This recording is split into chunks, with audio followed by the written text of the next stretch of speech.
Hi students, இந்த செஷனில் வந்து நம்ம ஐடியேஷன் ஃப்ரேம் ஒர்க்னால் என்ன, ஸ்டெப் பை ஸ்டெப் ஃப்ரேம் ஒர்க்கை வந்து நம்ம டீட்டெயில்டாக இதில் பார்க்க போகிறோம். ஸோ இந்த ஃப்ரேம் ஒர்க்கு தான் வந்து நிறைய இன்குபேஷன் சென்டர்ஸில், startup accelerators, early stage இன்வெஸ்டர்லாம் இந்த ஃப்ரேம் ஒர்க் வச்சு தான் எவாலுவேட் பண்ணுவாங்க. ஸோ இந்த ஸ்டெப்ஸ்லாம் நீங்கள் இன்டெப்த்தாக நீங்கள் ஃபாலோ பண்ணி இதை ஆனஸ்ட்டாக நீங்கள் ஃபாலோ பண்ணிங்கன்னா you will eliminate most early stage start up risk. So அதுக்காக தான் இந்த ஃப்ரேம் ஒர்க்கை வந்து நம்ம இப்போது பார்க்க போகிறோம். So first, every sustainable start up begins with a problem, not a solution. So எந்த ஒரு ஸ்டார்ட் அப் ஐடியாவுமே பார்த்திங்கன்னா, ஒரு சக்ஸஸ்ஃபுல் ஸ்டார்ட் அப் ஐடியா பார்த்திங்கன்னா எப்பயுமே வந்து it will always begin with a problem. முதல்ல சொல்யூஷன்லாம் வந்து என்கிட்ட இந்த சொல்யூஷன் இருக்குது, இதை வச்சு நான் ஸ்டார்ட் அப் க்ரியேட் பண்ணுறேன் அப்படின்னு பண்ண மாட்டாங்க.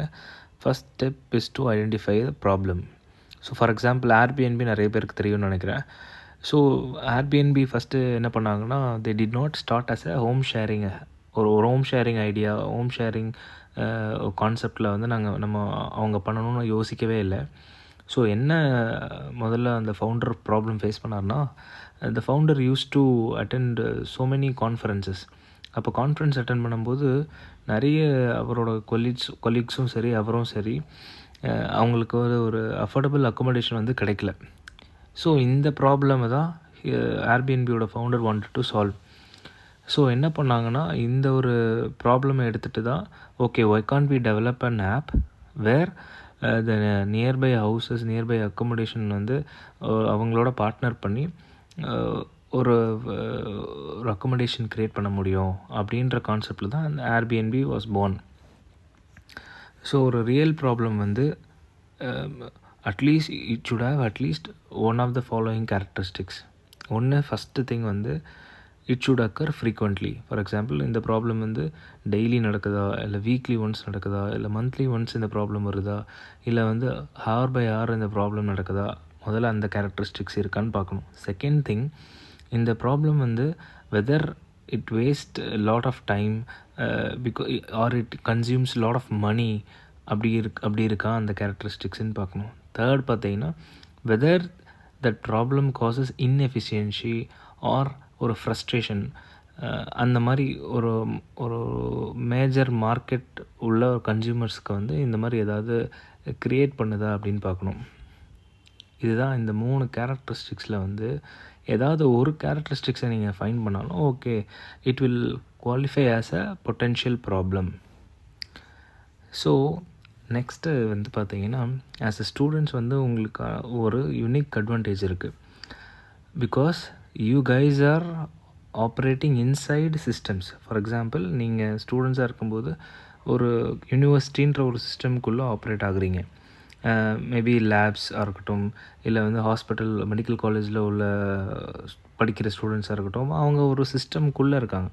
So once if you are in a system, இந்த மாதிரி ஒரு என்விரான்மெண்ட்டை வந்து இருக்கும்போது தான் உங்களுக்கு நிறைய ப்ராப்ளம்ஸ் உங்களுக்கு கண்ணுக்கு தெரியும்.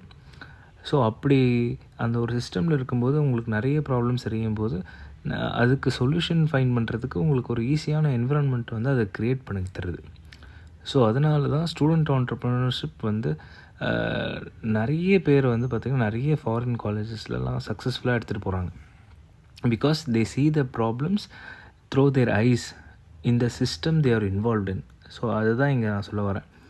ஸோ ஃபார் எக்ஸாம்பிள், இப்போ Zerodha எல்லாருக்கும் தெரியும், இட்ஸ் அ ட்ரேடிங் பிளாட்ஃபார்ம்.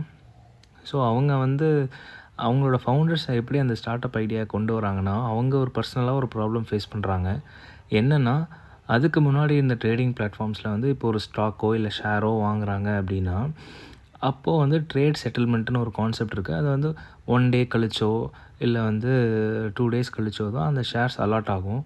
இன்ஸ்டண்ட்டாக ஒரு ஷேர் வாங்கினோன்னா தெர் இஸ் ஒரு அந்த டைம் டிலே வந்து ரொம்ப அதிகமாக இருக்கும். அதே மாதிரி இந்த ப்ரைஸிங் ஸ்ட்ரக்சர் வந்து டிரான்ஸ்பரண்ட்டாக இருக்காது. ஸோ இந்த ஒரு ப்ராப்ளம்லாம் அவங்க ஃபேஸ் பண்ணதுனால இதை அவங்க எலிமினேட் பண்ணணும்னு சொல்லிட்டு ஒரு டிரான்ஸ்பரண்ட் ப்ரைஸிங்கோட ஒரு ட்ரேடிங் பிளாட்ஃபார்ம் நம்ம டெவலப் பண்ணணும் அப்படின்ற மாதிரி ஒரு கான்செப்ட், ஒரு ஐடியாவுக்கு எடுத்துகிட்டு வராங்க. அதுதான் Zerodha. So they did not even think about developing a fintech platform. They just wanted to solve the problem that they were facing. So அதுதான் இங்கே சொல்ல வரேன். So apart from this, first step என்னென்னா problem discovery. Ideation must always begin with problem discovery. At this stage நீங்கள் என்ன பண்ணணும்னா, you should never think about apps, platforms இல்லை startups, அதை பற்றிலாம் நீங்கள் யோசிக்கவே கூடாது. First and also you should never think about solutions. இந்த ஃபஸ்ட் ஸ்டெப்பில் you should think only about the problems. So okay, இப்போது திங்க் அபவுட் த ப்ராப்ளம்ஸ்னால் இதுக்கு வந்து ஒரு ரிலையபிள் சோர்ஸ் இருக்கணும். இந்த 3 ரிலையபிள் சோர்ஸ்லேருந்து இந்த ப்ராப்ளம்ஸை நீங்கள் எடுக்கணும். ஃபஸ்ட்டு வந்து பார்த்தீங்கன்னா, ஃபஸ்ட்டு ரிலையபிள் சோர்ஸ் பார்த்தீங்கன்னா பர்சனல் ஃப்ரிக்ஷன், விச் மீன்ஸ் இப்போ வந்து இப்போது ஆஸ் அ ஸ்டூடெண்ட்டாக பர்சனலாக நீங்கள் எக்ஸ்பீரியன்ஸ் பண்ணுற இஷ்யூஸ், பர்சனலாக எக்ஸ்பீரியன்ஸ் பண்ணுற ப்ராப்ளம்ஸ், லைக் எவ்ரி வீக்காக இருக்கட்டும் இல்லை எவ்ரி டேயாக இருக்கட்டும், பர்சனலாக என்னென்ன ப்ராப்ளம்ஸ்லாம் எக்ஸ்பீரியன்ஸ் பண்ணுறீங்களோ அதெல்லாம் லிஸ்ட் டவுன் பண்ணுங்கள். செகண்ட் வந்து நீங்கள் டே டு டே லைஃப்பில் ஒரு இடத்துலேருந்து இன்னொரு இடத்துக்கு போகிறீங்க, இல்லை உங்கள் காலேஜ்குள்ளேயே வந்து என்னென்ன இன்எஃபிஷியன்சிஸ்லாம் இருக்குது. ஃபார் எக்ஸாம்பிள் வந்து உங்களுக்கு வந்து நிறைய காலேஜஸில் பார்த்தீங்கன்னா இன்னும் கூட வந்து அவுட் பாஸோ இல்லை வந்து ஏதாவது ஒரு அப்ரூவல் வாங்கணும்னா ஒரு சின்ன பேப்பர் இருக்கும். அந்த பேப்பரில் நீங்கள் உங்களோட டீட்டெயில்ஸ் ஃபில் பண்ணிவிட்டு கொடுக்கணும். அதை வந்து ஒரு மேனுவலாக ப்ராசஸ் பண்ணுவாங்க இல்லையா. So it causes administrative delays because you need to go to the staff room, அவர்கிட்டருந்து அதுக்கப்புறம் ஹெச்ஓடிகிட்ட போகணும், அங்கேருந்து பிரின்சிபல்கிட்ட போகும். It causes delays, administrative delays. And இந்த அப்ரூவல் ப்ரொசீஜர் அண்ட் ப்ராசஸ் ஃப்ளோவே பார்த்திங்கன்னா ரொம்ப டைம் எடுக்கும். So this is a observation. அதாவது செகண்ட் ஸ்டெப்பில் வந்து இந்த மாதிரி ஒரு இன்எஃபிஷியன்சியை நீங்கள் ஃபைண்ட் பண்ணுறீங்க, அதை நோட் டவுன் பண்ணுங்கள். தேர்ட் ஸ்டெப், அந்த தேர்ட் சோர்ஸ் பார்த்தீங்கன்னா இண்டஸ்ட்ரி எக்ஸ்போஜர். ஃபார் எக்ஸாம்பிள் நீங்கள் உங்களோட ஃபேமிலியில் உங்கள் அப்பா இல்லை அம்மா ஏதாவது பிஸ்னஸ் பண்ணிகிட்ருக்கலாம், இல்லை வந்து உங்களோட சீனியர் ஸ்டூடெண்ட் யாராச்சும் இன்டர்ன்ஷிப் அப்ளை பண்ண போகலாம், இல்லை இந்த காலேஜுக்கு நியர்பை எம்எஸ்சிஎம்இசியோட ஏதாவது நீங்கள் உங்களோட இன்ட்ராக்ஷன் இருக்கலாம். ஸோ அவங்களோட இன்ட்ராக்ஷன்ஸ் இருக்கும்போது, இந்த எக்ஸ்போஜர் இருக்கும்போது, so you will get to know what problems they are facing currently. Like for example உங்கள் அப்பா வந்து ஏதோ இப்போது கோல்டு ட்ரேடிங் பிஸ்னஸ் இல்லை ஃபார் எக்ஸாம்பிள் மேனுஃபேக்சரிங் பிஸ்னஸ் அந்த மாதிரி ஏதாவது பண்ணுறாருன்னா அவருக்கு என்ன ப்ராப்ளம்ஸ் ஃபேஸ் பண்ணுறாருன்னு நீங்கள் ஈஸியாக கேட்டு தெரிஞ்சுக்கலாம். So that is one of the third reliable resource. So இந்த 3 சோர்ஸை வச்சு முதல்ல என்ன பண்ணுங்கன்னா, list down all the problems. So I want you guys to write down at least 20 problems. ஸோ இந்த 20 ப்ராப்ளம்ஸ் உங்களால் ஃபைண்ட் பண்ண முடியலன்னா, நீங்கள் உங்களோட என்விரான்மெண்ட்லேயோ இல்லை எந்த சிஸ்டத்துக்குள்ளே இருக்கீங்களோ அங்கே வந்து நீங்கள் ஒழுங்காக அப்சர்வ் பண்ணலன்னு அர்த்தம். So if you guys have filled 20 problems then that's good. You guys have really observing your system and the process that you are involved in ரொம்ப கீனாக அப்சர்வ் பண்ணுறீங்கன்னு அர்த்தம்.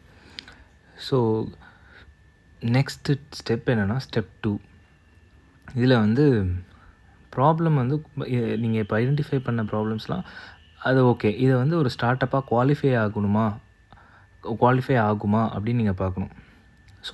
ஸோ இந்த 20 ப்ராப்ளம் நீங்கள் ஐடென்டிஃபை பண்ணதில் எல்லா ப்ராப்ளமுமே ஒரு ஸ்டார்ட் அப்பாக கன்வெர்ட் பண்ண முடியுமானா முடியாது. ஸோ அதுக்கப்புறம் இது எப்படி நம்ம குவாலிஃபை பண்ண போகிறோம்? அதுக்கு நம்ம வந்து என்ன பண்ண போகிறோம்னா, ஒரு 4 ஃபில்டர் வைக்க போகிறோம். ஃபஸ்ட்டு ஃபில்டர் வந்து frequency. Does this problem occur daily, weekly or monthly? So அது வந்து டெய்லி அந்த ப்ராப்ளம் வந்து எவ்வளோ ஃப்ரீக்வெண்ட்டாக வருது அப்படின்னு பாருங்கள். ஸோ ஃபார் எக்ஸாம்பிள் வந்து ஸ்விக்கி பிளாட்ஃபார்மை எடுத்துக்கோங்க. So they solve a daily problem. Like for example நிறைய ப்ரொஃபஷனல்ஸ், அர்பன் ப்ரொஃபஷனல்ஸ் என்ன அவங்களுக்கு வந்து கரெக்டான டைம் வந்து ஃபுட்டு கரெக்டாக கிடைக்க மாட்டுது. They have to go to the restaurant nearby and they have to wait and order food அதெல்லாம். So now Swiggy solve this problem. Like office கரெக்டாக அந்த லன்ச் டைமுக்கு முன்னாடியே they can just order and they can just pick it up இல்லையா. So it save time for those professionals. அது ஒரு example. So ரெண்டாவது filter பார்த்திங்கன்னா intensity. And does the problem cost time, money, reputation or mental energy? So இந்த ஃபில்டரை நீங்கள் check பண்ணணும். So for example stripe, I think உங்களுக்கு இந்த பேமெண்ட் கேட்வே உங்களுக்கு தெரியும்னு நினைக்கிறேன். அவங்க என்ன பண்ணாங்கன்னா, நிறைய சாஃப்ட்வேர் டெவலப்பர்ஸ்க்கு வந்து பார்த்திங்கன்னா இந்த பேமெண்ட் இன்டெக்ரேஷன்ஸில் நிறைய இஷ்யூஸ் ஃபேஸ் பண்ணாங்க. So that was blocking revenue for those developers. So அதனால் நிறைய ரெவென்யூ லாஸ் ஆச்சு. ஸோ அதனால் they wanted to create a payment integration system, successful payment integration system. So அதனால் they solve that problem. Third filter என்னென்னா பார்த்திங்கன்னா, அந்த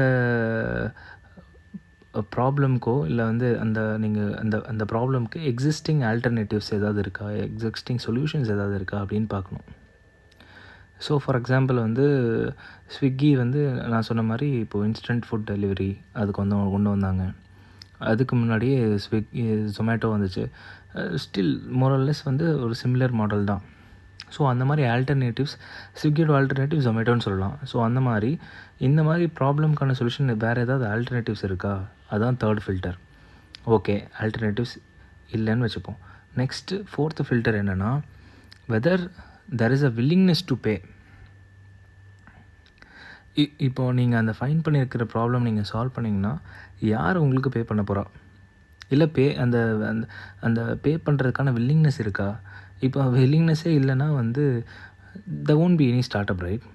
at least நீங்கள் you have to make revenue. ஒரு ரெவென்யூ ஜென்ரேட் பண்ணோன்னா நீங்கள் சொல்கிற சொல்யூஷனுக்கு வந்து someone has to pay.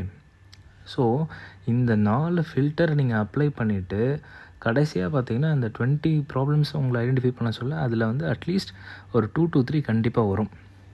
வரலனாலும் you have to reiterate and rethink of your problems reliable சோர்ஸஸ்லேருந்து. ஸோ அப்படி பண்ணும்போது உங்களுக்கு வந்து என்ன பண்ணாங்கன்னா ஒரு ஷார்ட் லிஸ்ட் பண்ணி ஒரு 3 to 5 ப்ராப்ளம்ஸ் உங்களுக்கு வரும். நெக்ஸ்ட்டு ஸ்டெப் என்னென்னா யூசர் டெஃபினிஷன். இப்போ நீங்கள் வந்து ஒரு சொல்யூஷன் நீங்கள் கண்டுபிடிச்சிட்டிங்க. இந்த சொல்யூஷனுக்கு வந்து யார் உங்களோட யூசர்?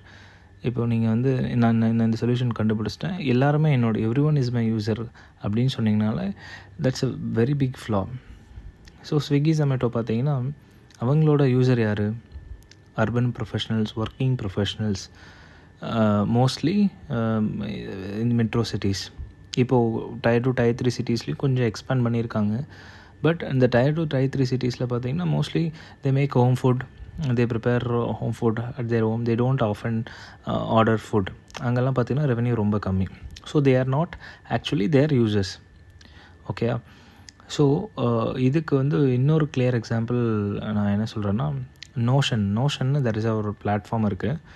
அதுக்கு எதுக்கு கொண்டு வந்தாங்கன்னா, இப்போது நிறைய ப்ரொடக்டிவிட்டி டூல்ஸ் இருக்குது. ஃபார் எக்ஸாம்பிள் இது மைக்ரோசாஃப்ட் அவுட்லுக் இருக்குது, டாக்குமெண்ட் இருக்குது, பவர் பாயிண்ட் இருக்குது. ஸோ இதெல்லாம் யூஸ் பண்ணும்போது என்ன ஆகும்னா நீங்கள் ஸ்விட்ச் பண்ணிகிட்டே இருக்கணும். ஸோ இது எல்லாமே அந்த ஃப்ராக்மெண்ட் ஆகிருக்கும். நீங்கள் வந்து திரும்ப திரும்ப வேறு டாஸ்க்கு வேறு பிளாட்ஃபார்ம்ஸை நீங்கள் யூஸ் பண்ணிட்டே இருக்கிற மாதிரி இருக்கும். பட் திஸ் பர்டிகுலர் பிளாட்ஃபார்ம் எல்லாத்தையும் யூனிஃபை பண்ணி ஒரு சிங்கிள் டேஷ்போர்ட்லேயே நீங்கள் எல்லாத்தையுமே ஆக்சஸ் பண்ணிக்கலாம். So that solved the stressing problem.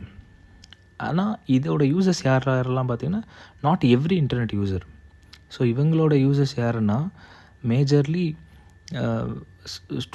Like professionals who work in groups, majorly corporate people. So அவங்களோட ப்ராப்ளமை they solve. So majority of the startup founders இல்லை startup teams, corporate teams வந்து use this platform. So they are their users. So இப்படி தான் வந்து யூசரை define பண்ணணும். So இந்த டெஃபினேஷன் எப்படி இருக்குன்னா, like user definition, who has the problem, when it occurs, where it occurs, and why existing solutions fail. So இந்த ideation ஸ்டேஜில் வந்து இதெல்லாம் நான் சொன்ன 4 விஷயங்கள்லையும் ஐடென்டிஃபை பண்ணி நீங்கள் ஒரு அசம்ஷன் க்ரியேட் பண்ணிங்கன்னா that is called user persona. So அதை வந்து ஃபஸ்ட்டு நீங்கள் க்ரியேட் பண்ணணும். ஸ்டெப் 4 என்னென்னா சொல்யூஷன் ஹைப்போதசிஸ். ஸோ இந்த ஸ்டேஜ்லேயும் வந்து you are not building a product, you want to create a structured assumption. அப்போது இந்த ஸ்ட்ரக்சர்டு அசம்ஷனோட ஃபார்மேட் எப்படி இருக்கணும்னா, okay, if we solve this specific problem for this defined user by implementing this key intervention, then this measurable outcome will improve. So இந்த definition பொறுத்தவரைக்கும் என்ன சொல்ல வராங்கன்னா, நான் இந்த ஒரு ஸ்பெசிஃபிக் ப்ராப்ளமை இந்த டிஃபைன்டு யூஸருக்கு சால்வ் பண்ணுறேன். எப்படி சால்வ் பண்ணுறேன்? நான் ஒரு இன்னோவேட்டிவ் சொல்யூஷன், ஒரு இன்டர்வென்ஷன் இருக்குது, அதை வச்சு நான் சால்வ் பண்ணுறேன். அதனால் some X factor is going to improve.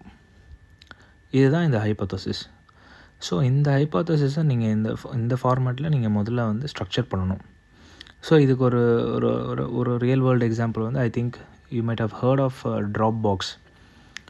ஒன்றுமே இல்லை, அவங்க எப்படி சிம்பிளாக ஒரு ஹைப்போதசிஸ் க்ரியேட் பண்ணாங்க. ஸோ ஃபைல் சிங்கிங் வந்து பார்த்திங்கன்னா, if it will happen seamlessly across devices, obviously productivity improves. So இது சிம்பிள் ஹைப்போதசிஸில் ட்ராப் வந்து அந்த ஸ்டார்ட் அப்பை க்ரியேட் பண்ணாங்க. Now it is widely used among every user across countries. So அதனால் they actually validated demand before building a complex system. So அதான் இங்கே வேணும். ஒரு complex system, நீங்கள் ஒரு சிஸ்டம் வந்து உருவாக்குறதுக்கு முன்னாடி இந்த ப்ராப்ளமை ஜஸ்ட் இந்த டிமாண்டை முதல்ல வேலிடேட் பண்ணுங்கள். ரொம்ப இந்த ஸ்டெப்பில் வந்து நீங்கள் ஓவராக யோசிச்சுட்டு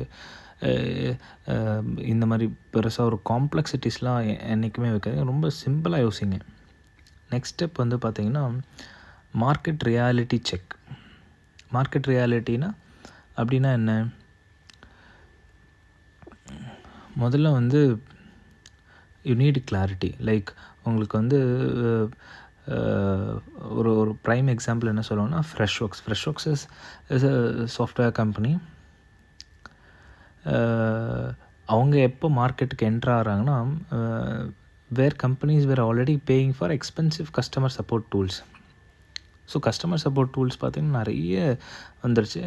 அப்போது கரெக்டான என்ட்ரி பாயிண்ட் எப்போனா, so many users were frustrated by paying so much amount of money for software tools. So இந்த டைமில் நீங்கள் மார்க்கெட் என்ட்ரி ஃப்ரெஷ்ஒர்க்ஸ் என்ட்ரு ஆகும்போது obviously majority of the users will ஸ்விட்ச் to Freshworks because of their low cost tool. கரெக்டாக? So இதை தான் நான் சொல்ல வரேன். இந்த மாதிரி தான் நீங்கள் வந்து ஒரு இந்த மார்க்கெட் கான்செப்ட் பார்த்தீங்கன்னா ஒரு ப்ரீஃபாக பேசலாம். Total addressable market, sizable addressable market, sizable obtainable market, TAM SAM SOM அப்படின்ற ஒரு கான்செப்ட்டு. ஸோ உங்களோட மார்க்கெட் யார், உங்களோட இந்த சொல்யூஷனுக்கான மார்க்கெட் எங்கே இருக்குது, அந்த மார்க்கெட் ஷேரை நீங்கள் எவ்வளோ வந்து அக்வயர் பண்ணணும்னு பிளான் பண்ணுறீங்க. ஸோ உங்களோட மார்க்கெட் வந்து ஒரு பர்டிகுலர் சிட்டியில் இருக்கா, இல்லை வந்து எல்லா மெட்ரோ சிட்டிஸ்லேயும் உங்களோட மார்க்கெட் அதாவது யூசர்ஸ் இருக்காங்களா, இல்லை இந்தியாவில் மட்டும் இருக்காங்களா, இல்லை வேர்ல்டு வைடு இருக்காங்களா. ஸோ இதெல்லாம் நீங்கள் வந்து you have to do a market analysis. அதுதான் இந்த ஸ்டெப் 5. இந்த ஸ்டெப் 5ல் பார்த்தீங்கன்னா, if your market size is very very small, like for example if it is region specific, இல்லை உங்கள் ஊரில் மட்டும்தான் இந்த ப்ராப்ளம் சால்வ் பண்ண முடியுது அப்படின்னா never do it. Market size எந்த அளவுக்கு உங்களுக்கு பெருசாக இருக்கோ அந்தளவுக்கு யூ வில் ஹேவ் அந்த பிஸ்னஸ் டிமாண்டும் அதிகமாக இருக்கும், த ரெவென்யூ மேக்கிங் ப்ராபபிலிட்டியும் உங்களுக்கு அதிகமாக இருக்கும். ஸோ அதுக்காக தான் இதை சொல்ல வரேன். Next step 6, validation without building. நீங்கள் இந்த மாதிரியெல்லாம் வேலிடேஷன், அதாவது ஸ்டெப் 1 to 5 எதுவுமே பண்ணாமல் நீங்கள் பாட்டுக்கு okay you have an idea, you start building some platform, you start coding அப்படின்னா கண்டிப்பாக that startup will fail. Because நீங்கள் அந்த ஃபஸ்ட்டு 5 ஸ்டெப்புமே நீங்கள் எதையுமே ஃபாலோ பண்ணல இல்லையா. ஸோ வந்து இதில் ஒரு ப்ரைம் எக்ஸாம்பிள் என்ன, ஜொமேட்டோ வந்து ஒன்றுமே இல்லை. என்ன பண்ணாங்கன்னா, அவங்களுக்கு வந்து இந்த மாதிரி ஐடியாவே கிடையாது. They just started as a website just displaying restaurant menu, அவ்வளோதான். Very simple. இதில் காம்ப்ளெக்ஸ் டெக்னாலஜியில் எதுவுமே இல்லை. இதை மட்டும் தான் அவங்க வந்து இனிஷியலாக ஸ்டார்ட் பண்ணாங்க. அதுக்கப்புறம் எப்படி அவங்க வந்து ஸ்கேல் பண்ணும்போது எப்படி வேலிடேட் பண்ணாங்கன்னா, நிறைய யூசர்ஸ்க்கு வந்து நிறைய யூசர் இன்டர்வியூஸ் கண்டக்ட் பண்ணாங்க, சர்வேஸ் கண்டக்ட் பண்ணாங்க, லேண்டிங் பேஜஸ் க்ரியேட் பண்ணி வந்து யூசரோட ஃபீட்பேக் எப்படி இருக்குது, யூசர் எப்படி இன்ட்ராக்ட் பண்ணுறாங்க வெப்சைட்டில், அந்தளவுக்கு வந்து அவங்க வேலிடேட் பண்ணதுக்கப்புறம் தான் அவங்க பெரிய காம்ப்ளெக்ஸ், அதாவது அந்த ஃபுட் டெலிவரி பிளாட்ஃபார்மை பில்ட் பண்ணுறாங்க. So this is the logic behind this. அப்புறம் நெக்ஸ்ட் ஸ்டெப் என்னென்னா, step 7, founder problem fit. So இந்த ஸ்டெப் போகிறதுக்கு முன்னாடி ask your self honestly, like do I understand this problem better than others? Do I have continuous access to users? Can I work on this problem for 3 to 5 years? So இந்த 3 கொஷினும் ஹானஸ்ட்டாக நீங்கள் answer பண்ணிவிட்டு அதுக்கப்புறம் யோசிங்க. So one good example would be like Amazon பொறுத்த வரைக்கும் அவங்க வந்து early ஸ்டேஜில் வந்து so many losses. பட் ஆனால் அந்த ஃபவுண்டர் வந்து was deeply committed to the problem of customer centric commerce. இது கண்டிப்பாக ஸ்கேலப் ஆகும், இது கண்டிப்பாக வந்து கண்டினியூஸ் கஸ்டமர்ஸ் வந்து அக்சஸ் பண்ணுவாங்க. இந்த இந்த ஐடியாவில் வந்து நம்ம லாங் டேர்மாக ஒர்க் பண்ணணும். 3 to 5 இயர்ஸ்க்கு மேலே நம்ம வந்து கமிட்மெண்ட் கொடுக்கணும். கண்டிப்பாக there is a very big market that is going to coming up அப்படின்னு he strongly believed. ஸோ அதனால் he did not quit. So he believed in his idea and he worked on his idea, and obviously he is one of the richest guy in the world. So அதனால தான் what I'm trying to say is many startups fail not because the idea is bad but because founders quit early. So இந்த தப்பு பண்ணிடாதீங்க. So next, so we have come to the conclusion. So இந்த above இந்த 7 steps நீங்கள் வந்து ஹானஸ்ட்டாக நீங்கள் complete பண்ணிட்டீங்கன்னா then you guys will be ready for MVP development, which means minimum viable product development, and then further ஸ்டேஜஸ்லாம் இருக்குது. அந்த ஸ்டேஜஸ்லாம் நீங்கள் வந்து எப்படி டெசிஷன் எடுக்கணும், எந்த மாதிரி ஃப்ரேம் ஒர்க்கை நீங்கள் யூஸ் பண்ணணும், அதெல்லாம் நெக்ஸ்ட் வீடியோஸில் அவங்களுக்கு வந்து டீட்டெயில்டாக எக்ஸ்பிளைன் பண்ணுவேன். Thank you so much guys. Have a great day.